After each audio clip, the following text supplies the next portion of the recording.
இன்றைய ஆத்மீக தேன். இன்று தினத்தின் தியானத்திற்காக ஏசியா 41:13 உங்களுக்காக நான் வாசிக்கட்டும். உன் தேவனாகிய கர்த்தர் நான் உன் வலதுகையை பிடித்து பயப்படாதே, நான் உனக்கு துணை நிற்கின்றேன் என்று சொல்லுகின்றேன்.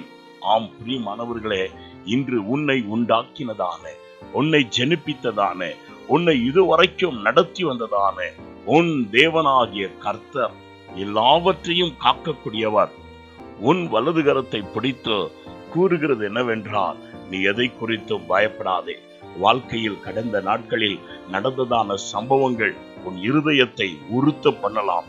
பலவிதமான கலக்கங்களும் குழப்பங்களும் உன்னுடைய ஏழாமைகளும் கீழ்ப்படியாமையின் பிள்ளைகள் நிமித்தமாய் பல காரியங்கள் உன்னுடைய இருதயத்தில் போராடி உன்னை துவண்டு போக பண்ணலாம்.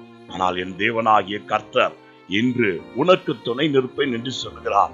அவர் உன் வலது கரத்தை பிடித்த தேவன், ஒருபோதும் கைவிட மாட்டார். அவர் உன்னை வழி நடத்த போதுமானவராய் இருக்கின்றார்.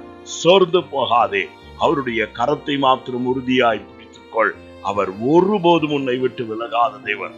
உனக்கு வேண்டிய சகல விதமான சகாயத்தையும் செய்து எந்த சூழ்நிலையிலும் உனக்கு துணை நின்று நீ காரியங்களை ஜெயமாய் முடிக்கும்படியாய், நீ வெற்றி உள்ள வாழ்க்கை வாழும்படியாய், உனக்கு வருகிற எல்லா நஷ்டங்களில் இருந்தும் உன்னை விலக்கி காத்து வழி நடத்தும்படியாய் என் தேவன் போதுமானவராய் இருக்கின்றார். நான் உங்களுக்காய் ஜெபிக்கட்டும்.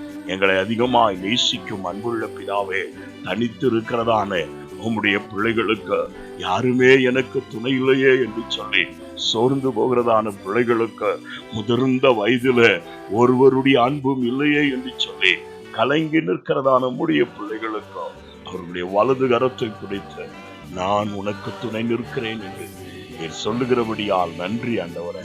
இன்ற தினத்திலும் உம்முடைய பிள்ளைகள் எவைகளிலெல்லாம் துயரப்பட்டு கொண்டிருக்கிறார்களோ அதிலே தைரியம் உண்டாகும்படியாய், அந்த துயரங்களில் ஆறுதல் உண்டாகும்படியாக என் தேவனாகிய கர்த்தருடைய கரம் உம்முடைய பிள்ளைகளோடு இருப்பதை அவர்கள் உணரட்டும் ஆண்டவரே.